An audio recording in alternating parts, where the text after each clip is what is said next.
Olá, sejam bem-vindos a mais um episódio do podcast O Mundo a Seus Pés, da secção internacional do Expresso. Eu sou a Mara Tribuna e hoje vamos falar sobre o impacto que Donald Trump ou Kamala Harris, dependendo de quem for eleito presidente dos Estados Unidos, pode ter na guerra na Ucrânia e em Gaza. Temos connosco Teresa Cravo, professora de Relações Internacionais na Universidade de Coimbra, e Joana Ricarte, professora na mesma universidade e igualmente especialista em Relações Internacionais. Olá a ambas e obrigada por terem aceitado o nosso convite. A edição técnica deste episódio é de João Luís Amorim. Subscrever o Expresso é ter acesso à melhor informação, a uma vasta oferta de conteúdos exclusivos e à opinião de referência. Subscrever o Expresso é tornar-se membro do nosso clube, poder ser voz ativa de uma comunidade informada e beneficiar de vantagens exclusivas. Subscreva o Expresso em expresso.pt/digital. Expresso. Liberdade para pensar. Com Joe Biden fora da corrida eleitoral, a disputa pela Casa Branca é agora entre Donald Trump e Kamala Harris. Ambos têm opiniões e posições diferentes sobre os dois conflitos, que mobilizam o eleitorado norte-americano de forma igualmente diferente. E podemos começar por falar da guerra na Ucrânia. Trump prometeu a Zelensky acabar com a guerra se for eleito em novembro, e de acordo com um plano feito por 2 conselheiros do ex-presidente norte-americano, a Ucrânia só receberá mais armas se iniciar conversações de paz com a Rússia. E o cessar-fogo será baseado nas linhas de batalha atuais. Teresa, comece por si. Este plano agradará a Zelensky e à Ucrânia? Não é? Aliás, o presidente Zelensky já foi muito claro em relação ao seu desagrado por vários discursos do Trump, ele se ter referido à Ucrânia como uma lógica de paz que parece mais capitulação do que paz, certo? E além disso o contraste também com o presidente Biden é muito saliente. Quando agora o Biden saiu da corrida, o presidente Zelensky foi um dos primeiros a fazer um comentário. O seu comentário foi precisamente no sentido de dizer que estava bastante grato, não é? Agradeceu o apoio e que apelidou de corajoso e de inabalável por parte de Biden em relação à defesa da Ucrânia contra a agressão russa.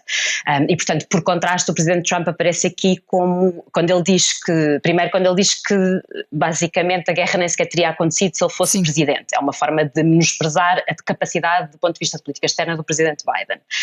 E depois a seguir, quando diz eu resolvo este assunto num dia, não é?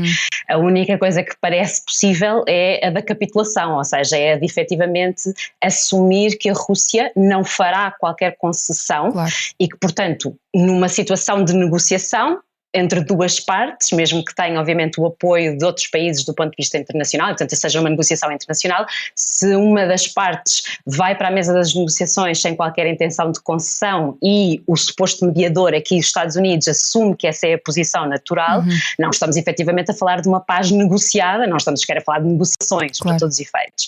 E portanto eu acho que obviamente o presidente Zelensky está numa situação de corrida contra o tempo, porque obviamente o presidente Trump pode não ganhar as eleições, mas se ganhar, resta-lhe muito pouco tempo para conseguir alterar a situação no terreno, do ponto de vista militar, para que possa usar isso como trunfo do ponto de vista de mesa das negociações.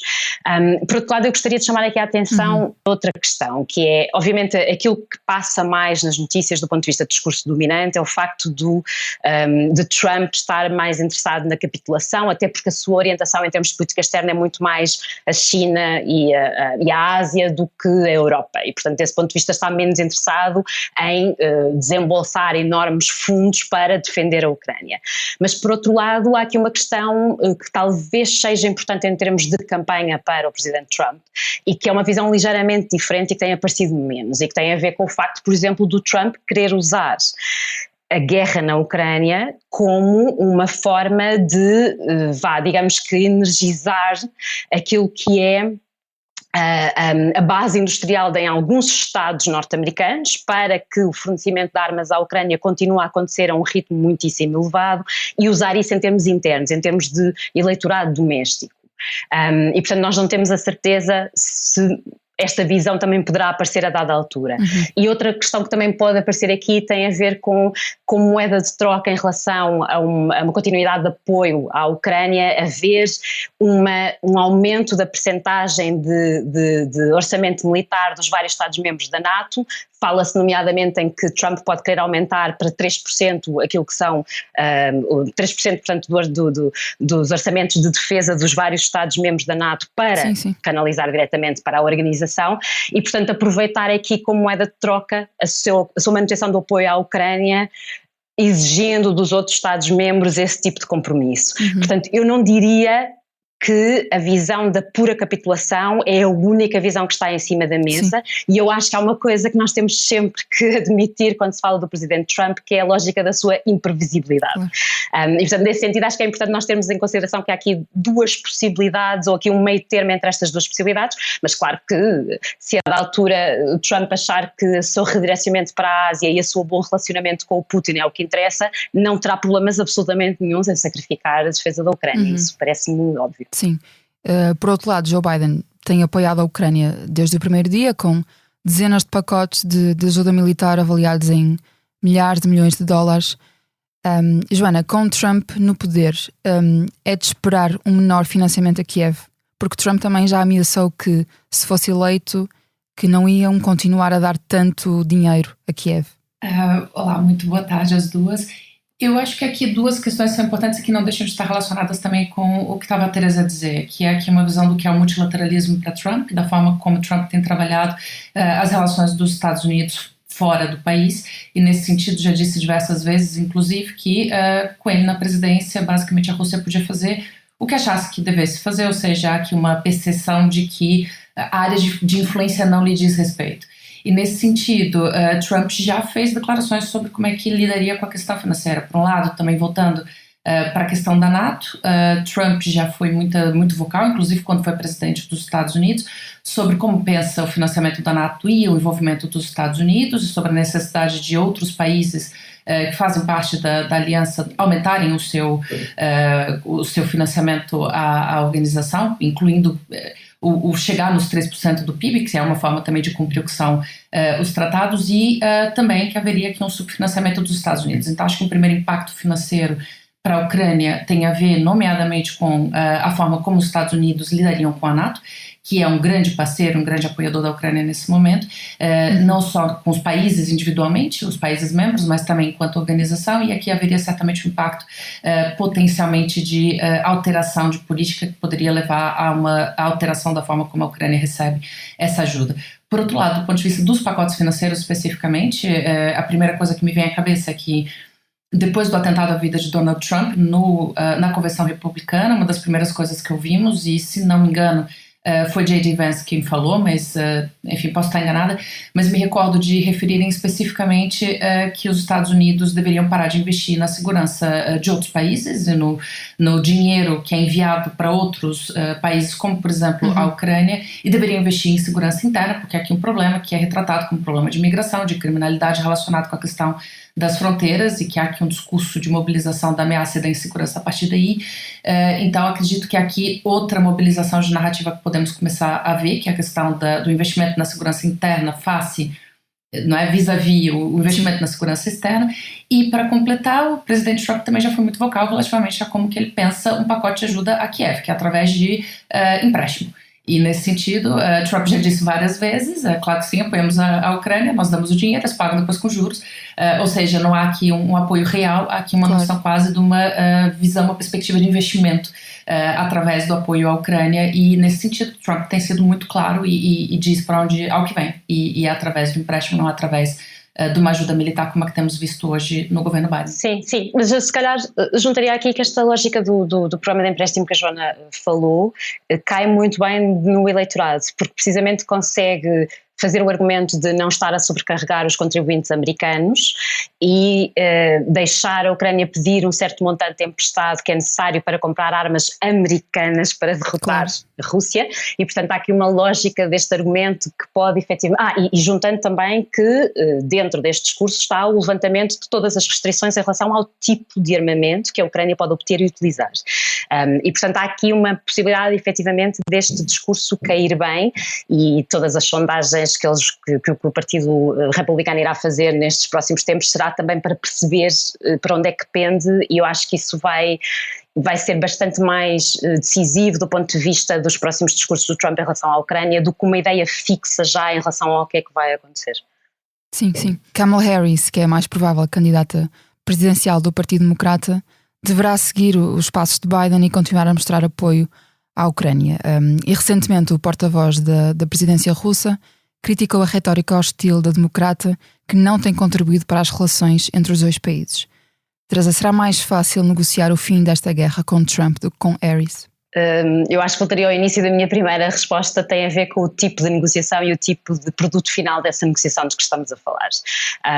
Ou seja, não me parece que a vice-presidente Kamala Harris vá ter uma política muito diferente da política externa que tem o Biden agora e teve nestes últimos anos, ou seja, não me parece que se vá distanciar da linha que foi previamente traçada. Não vemos uma diferença muito grande do ponto de vista de discurso nesse sentido, sendo que a Kamala Harris não é especialmente vocal em relação à política externa, embora tenha estado presente em vários momentos importantes do ponto de vista de cimeiras em representação do presidente, e também tenha alguma experiência do ponto de vista de Senado e também das pastas que lhe caíram. Ela no Senado teve encarregue da Comitê dos Serviços de Inteligência e do Comitê de Segurança Interna, que não são insignificantes do ponto de vista de ligações à política externa.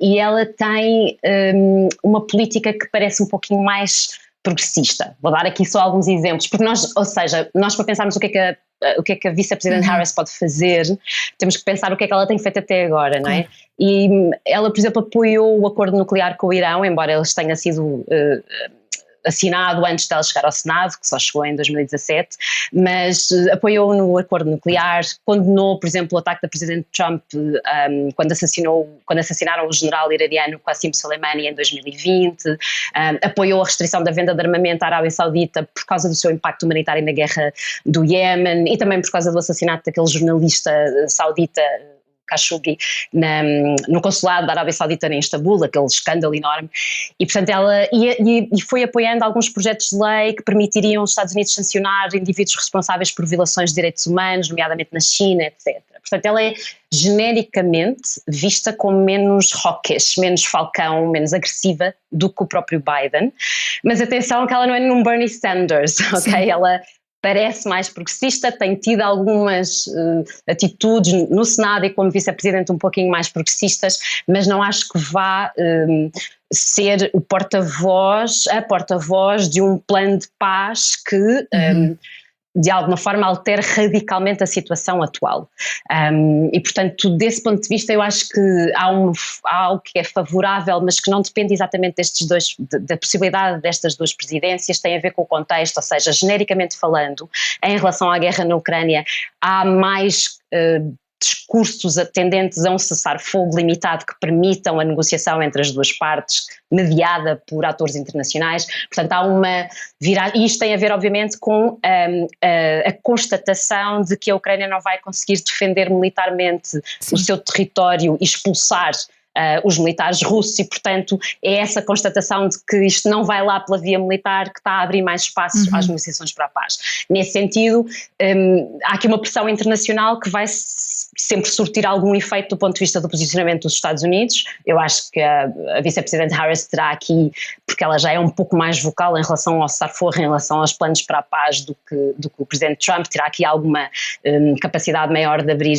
caminho, mas eu não diria que ela se distancia drasticamente daquilo que é a política externa definida por Biden até agora. Sim, por outro lado, a própria Rússia também talvez esteja mais disposta a falar com Trump do que com Harris. Joana, sim, o presidente Putin não está muito interessado, obviamente, em falar com a presidente Kamala Harris, mas eu acho que há aqui efetivamente um contexto internacional que lhe pode dar um pouco mais espaço, mas a Joana queria contribuir também. Eu queria adicionar só uma questão, que acho que é interessante, que a Teresa referiu logo no início, quando estava a falar da primeira questão, que era a ligação do Trump mais voltada para a Ásia, para suas relações com a China, com a própria Rússia, e nesse sentido o que eu acredito é que, por um lado, se é mais provável que venhamos a ver continuidade com Kamala Harris, talvez com algumas alterações ao nível discursivo, um pouquinho mais progressistas, como disse a Teresa, mas na prática, muito semelhante ao que nós temos visto com Biden.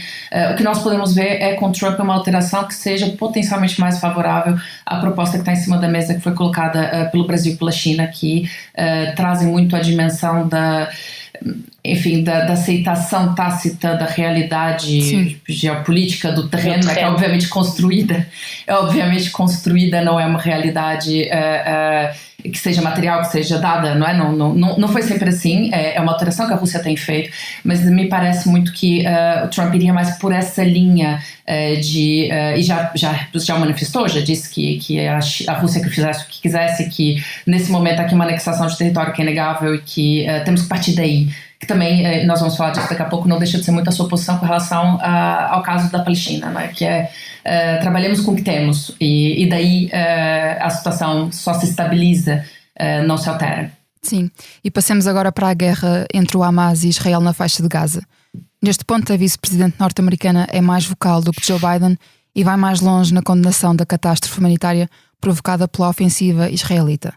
Kamala defende a solução dos dois Estados, Israel e Palestina, já apelou a um cessar-fogo imediato e advertiu que demasiados inocentes palestinianos foram mortos.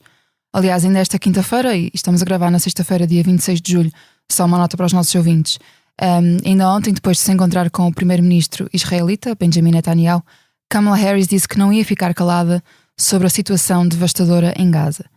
Joana, esta abordagem mais dura de Kamala Harris pode valer-lhe mais votos nas eleições em novembro? Posso, antes de responder a sua pergunta, dar uma voltinha, claro, só para comentar uma questão, porque referiu esse discurso de Kamala Harris, e acho que é interessante voltar para ele. Esse discurso em que Kamala Harris fala que não vai ficar silenciosa face ao sofrimento do povo palestiniano, ele é um discurso de campanha, como é óbvio, já não é um discurso de vice-presidente, e ela começa por voltar num mantra que nós não estamos mais a ouvir com tanta frequência, porque já lá vão 10 meses de guerra, e já todo mundo percebe muito bem qual é o objetivo dessa guerra, e que não é a defesa do Estado de Israel, mas ela volta para o mantra, vou sempre defender, sempre contarão comigo para defender o direito de defesa do Estado de Israel. E esse mantra, que era o mantra do início da guerra, ele é importante aqui em campanha porque ela está falando para o eleitorado. Ela está falando para o eleitorado que não vai alterar drasticamente as políticas norte-americanas e que é um discurso de continuidade. Então eu começaria por aí, mas depois acho que é interessante também reparar que ela não só diz que é tempo de acabar com a guerra, que é tempo de assinar um acordo, mas também estabelece suas 4 prioridades. E em ordem, elas são a segurança do Estado de Israel, por um lado, e estamos a falar aqui da segurança institucional, fronteiriça, da soberania, do poder do governo de Israel, embora não seja obviamente do atual governo necessariamente de Israel, mas das instituições israelitas. Depois ela fala que a prioridade é o retorno dos reféns a casa, ou seja, aqui 2 prioridades muito voltadas para o que tem também sido o discurso de Benjamin Netanyahu. Sim. E depois, por outro lado, ela fala do fim do sofrimento dos palestinianos e, por fim, a autodeterminação do povo palestiniano. Acho que essas prioridades são importantes de se olhar, porque também elas vão um pouco em linha com o que era o discurso de Netanyahu no início da guerra, em que ele tinha também lá o seu mantra das suas 3 prioridades, os reféns costumavam ser a última. Uhum. Isso dito, é claro que ela está tentando buscar aqui uma diversidade muito grande de eleitorado, não é? Sim. Por um lado, é óbvio que ela não fala para o eleitorado republicano, ela não fala para o eleitorado que considera que o discurso de Netanyahu é um discurso de defesa e que considera que o que Netanyahu veio dizer essa semana no Congresso americano, que é estamos à frente de batalha a lutar a guerra dos Estados Unidos contra o Irã, isso é uma guerra por procuração, estamos a defender a civilização contra a barbárie, tudo aquilo que ele disse no Congresso norte-americano foi aplaudido em média 1 vez por minuto, e maioritariamente por republicanos. Isso é uma coisa que ela não vai buscar, porque não é o eleitorado dela. Claro. O que ela tem tentado buscar são o eleitorado mais progressista do Partido Democrata, que nesse momento tem sido muito vocal contra a guerra. As manifestações nas universidades norte-americanas, elas cresceram de uma forma muito descontrolada até, e diferente do que nós temos visto nos últimos anos. Foi uma causa que ganhou proeminência, que chegou às ruas, que chegou às universidades, e por isso há aqui um eleitorado bastante descontente com o Partido Democrata, com as políticas de Joe Biden, que ela precisa conquistar. E acho que fala também nesse sentido de tentar trazer a importância da consideração das vidas humanas dos palestinianos e da necessidade de autodeterminação, e aqui um olhar para a história. que Joe Biden de certa forma não faz. Joe Biden trata muito essa questão como episódica, como se essa guerra tivesse começado no dia 7 de outubro, e acho que Kamala Harris faz um esforço um bocadinho maior de olhar para isso como um contexto maior, que é do colonialismo de assentamento que nós vemos na região da Palestina. Mas por outro lado, eu também acho que ela tem que buscar aqui um outro eleitorado, que é o eleitorado muçulmano, nomeadamente de estados que são swing states como Michigan, que há uma quantidade muito grande de pessoas de origem muçulmana, que são tendencialmente votantes no Partido Democrata e que podem fazer imensa diferença, porque o Michigan, por exemplo, nas últimas eleições foi um dos estados em que houve aquela margem muito pequenita, então de 10 mil votos entre Biden e Trump, e pode ser um dos estados em que se vai fazer agora uma diferença muito grande. Então acho que ela está a fazer aqui um discurso que tente mostrar continuidade, como é óbvio, continuidade do apoio a Israel, da relação privilegiada, da amizade entre os dois países, do direito de defesa de Israel, mas não incondicional. Isso ela diz muito claramente. Há limites para o direito de defesa de Israel, e acho que nesse sentido pode vir a pressionar mais Benjamin Netanyahu, como é muito provável que venhamos a ver agora Biden também nos seus últimos 6 meses de mandato, tendo saído da corrida da Casa Branca, a tentar deixar um legado também, muito tendencialmente agora vai fazer uma força mais acrescida sobre Benjamin Netanyahu, para que possamos ver pelo menos o retorno de alguns reféns e um período de acalmia e de entrada de ajuda humanitária para o povo palestiniano. Talvez juntasse aqui, em relação ao que disse a Joana, que obviamente há aqui ninguém espera que nenhuma administração norte-americana se afaste de forma alguma do apoio férreo dos Estados Unidos a Israel. O que eu acho que há aqui em termos de diferença geracional entre o Biden e a Harris é que o presidente Biden era convictamente sionista, ou seja, ele entende a história de acordo com a lente sionista, e eu acho que a dada altura, mesmo quando ele estava a sentir pressão para moderar o discurso por estar a perder o apoio da comunidade muçulmana nos Estados Unidos, ele convictamente continuou a apoiar Israel da mesma forma. E eu acho que aqui convém dizer, obviamente, que um discurso que fale nas vítimas inocentes, mas em que o apoio militar continua a seguir, obviamente é um discurso inconsequente desse ponto de vista. E, portanto, eu acho que o presidente Biden tinha muito certo de que estava a agir como deveria agir e, portanto, a sua visão daquela situação é uma visão de um conflito que é ligeiramente assimétrico, mas não é muito mais do que isso, não tem uma visão histórica de conceitos como colonialismo, ocupação, apartheid, genocídio, ou seja, ele não vê a situação dessa maneira. Eu acho que foi muito claro ao longo dos vários anos. Não nos esqueçamos que o presidente Biden, nesse ponto de vista, tem uma experiência de política externa enorme, não é? Ele teve desde o início ligado aos assuntos de política externa e tem uma carreira de 50 anos. E foi sempre muito assim ao longo dos tempos em relação a esta situação.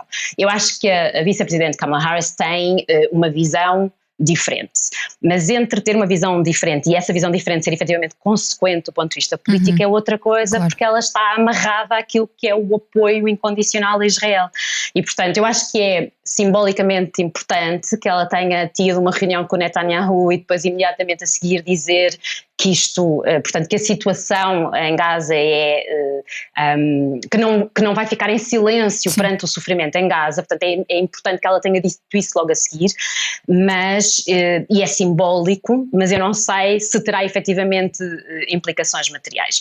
E o cessar-fogo, embora ele seja obviamente importante, eu acho que aqui isso tem que ser dito claramente, mas o cessar-fogo pode ser efetivamente só um cessar-fogo, enquanto que a situação do ponto de vista de resolução exige uma desconstrução muito mais importante do que uma mera suspensão das hostilidades militares. Sim, a Teresa também acabou por mencionar isso. Lá está, os Estados Unidos são um aliado conhecido de Israel e vice-versa, e essas relações bilaterais vincaram-se durante a presidência de Biden. E aqui faço uma pergunta semelhante à da há bocado. Pronto, sabemos que Harris não vai reverter o apoio inabalável a Israel, no entanto, pode afastar-se um bocadinho daquilo que foi os passos de Biden, nomeadamente ao nível do financiamento, Teresa? Especificamente a Israel? Sim. Eu acho que o exemplo que a Joana deu é obviamente o exemplo de estudo de caso aqui, que é o Michigan, em que neste momento eu acho que a última sondagem estava a dar o Trump com 7 pontos acima e, portanto, a campanha presidencial vai ter que ter isso em consideração e vai ter que agir de forma a tentar recuperar algum desse eleitorado. Mas esse eleitorado não é recuperável apenas com afirmações relativamente ao sofrimento, claro, dos palestinianos em Gaza, quando não é acompanhado de atitudes mais drásticas, nomeadamente no corte tanto do financiamento, como a Mara referia agora, como obviamente do envio de armamento para esta região, e especificamente no apoio a Israel. E a Joana também disse bem no sentido da ordem de prioridades, ou seja, não há uma alteração radical do ponto de vista da ordem de prioridades, e portanto a visão continua a ser a visão da autodefesa do Estado de Israel, que obviamente não é compatível, na minha opinião, com nada do que se está a passar neste momento e desde há 10 meses atrás, mas essa não é a posição que vinga do ponto de vista da campanha presidencial. Vai haver aqui algum jogo estratégico, algum jogo de cintura para conseguir recuperar esse eleitorado, mas eu não sei se ele é recuperável desta forma, embora haja algum entusiasmo em relação à Kamala Harris, de algumas minorias que estavam desmobilizadas por completo, mas eu não sei se ele é recuperável apenas com este tipo de discurso. E aliás, na minha opinião, não devia ser recuperável com este tipo de discurso, porque o discurso político tem que ser consequente e, portanto, falar apenas das vítimas, mas continuar a armar quem está efetivamente a fazer essas vítimas faz pouco sentido. Se eu puder adicionar só uma questão, Mara, também, que eu acho que é engraçada. No caso de Israel, o apoio militar que Israel recebe a essa guerra, houve pacotes extras, e houve, por exemplo, o posicionamento de 2 porta-aviões na região ali da marítima de Israel e pronto, aqui a fazer um pouco de deterrence, não é? Mas grande parte do apoio que Israel tem recebido para essa guerra consiste simplesmente no pacote habitual de apoio que Israel recebe dos Estados Unidos.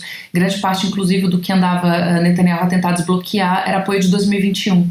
E por isso essa questão da mas continuidade. Mas que não é um apoio também insignificante, não é? Não é, pois é. O normal não é um apoio insignificante, não é o maior aliado desse ponto de vista dos Estados Unidos na região.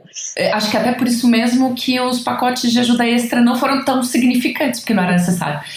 Já havia aqui essa continuidade, é por isso que temos que olhar para essa política norte-americana como uma política que, de certa forma, se mantém sempre na continuidade. E para fecharmos, o posicionamento de Donald Trump sobre este conflito no Médio Oriente não é tão claro. O ex-presidente favoreceu Israel enquanto esteve em funções entre 2017 e 2021, mas as suas declarações recentes têm sido inconsistentes.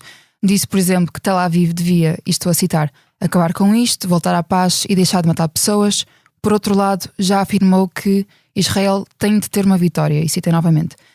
Joana, o relativo silêncio de Trump e a sua posição ambígua, pelo menos, podem ser intencionais, ou seja, ele não ser completamente claro naquilo que ele defende e naquilo que ele acredita, pode dar para os dois lados, digamos assim, a nível de mobilização do eleitorado norte-americano? Mara, deixa eu só começar por discordar de si. Eu não acho a posição de Donald Trump ambígua de todo. Okay. E vou explicar por quê. Para começar, Donald Trump, muitas das coisas que diz com relação, por exemplo, a parar a matança, também tem a ver com questões relativamente à balança comercial.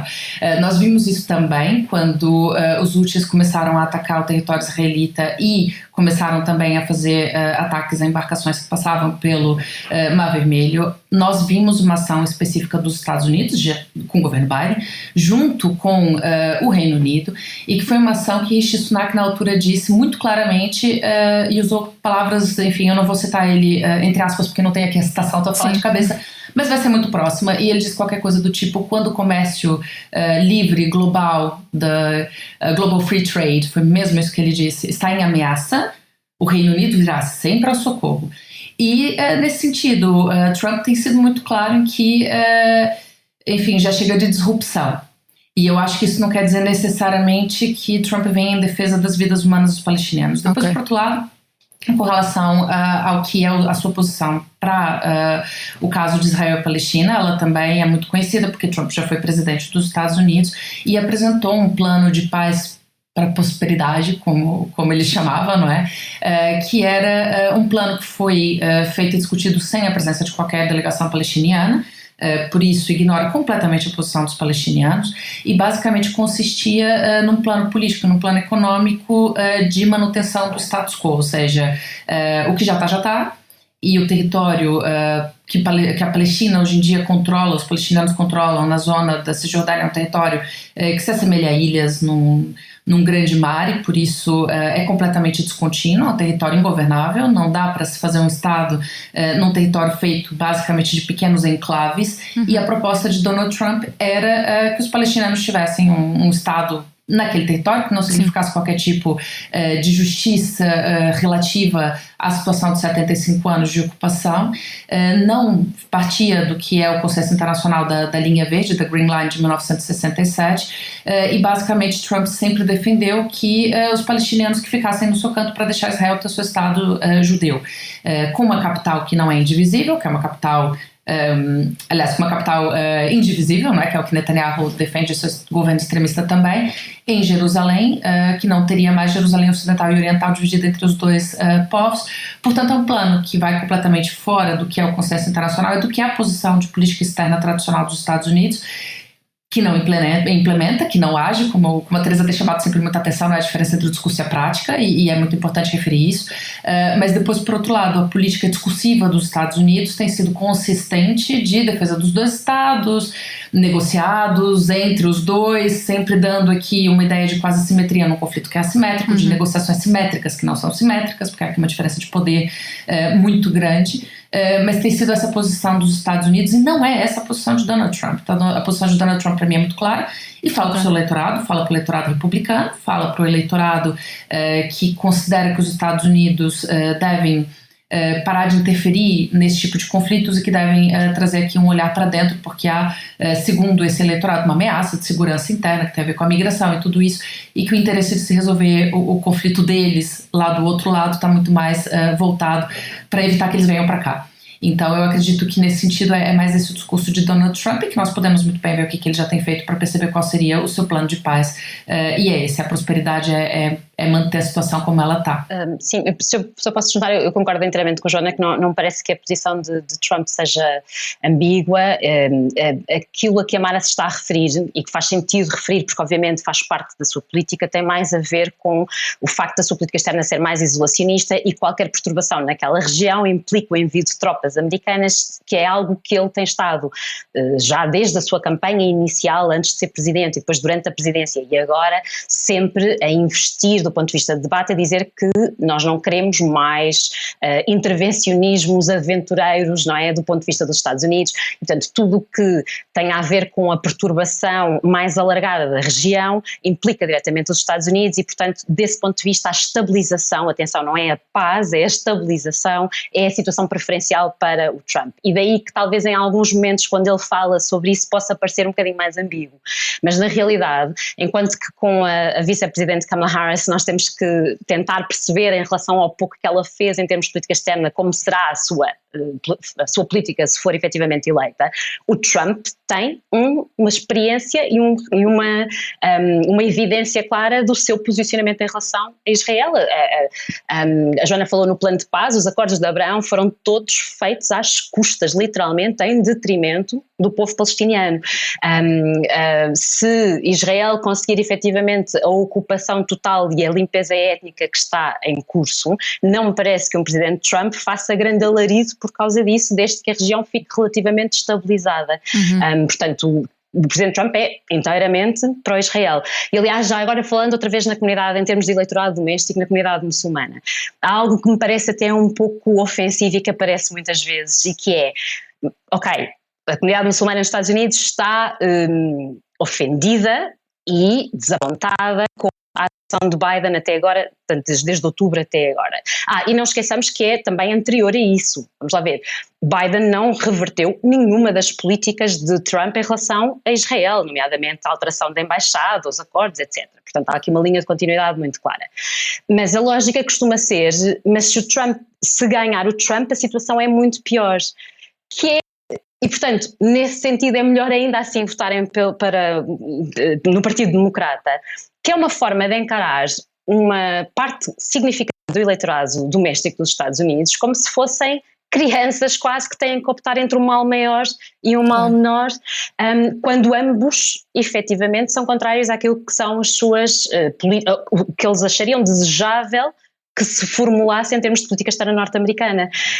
E portanto eu acho que fazer esse tipo de pressão sobre o eleitorado norte-americano em relação à situação de Israel e Palestina é indevida, porque aquilo que tem que acontecer é uma alteração drástica na política externa norte-americana para que esse eleitorado se sinta efetivamente refletido naquilo que é o Estado e a administração norte-americana. E eles têm esse direito. E, aliás, novamente, como a Joana falou, não é só a comunidade muçulmana, há aqui uma divisão geracional muito grande. E há uma população, as sondagens demonstram essa divisão entre a elite partidária e as bases são favoráveis a um cessar-fogo e a acabar-se com esta matança, certo? E, portanto, eles têm, enquanto eleitorado, direito a ver isso refletido na política externa de qualquer novo presidente. E, portanto, o voto sob ameaça de o Trump será pior não é uma forma de conquistar um eleitorado. A conquista de um eleitorado deve ser feita democraticamente, conseguindo refletir as suas aspirações. Obrigada, Teresa Cravo e Joana Ricardo, por terem aceitado o nosso convite, e obrigada também ao João Luís Amorim pela edição técnica. Na próxima segunda-feira haverá outro episódio do Mundo a Seus Pés, com outros protagonistas e assuntos. Até lá!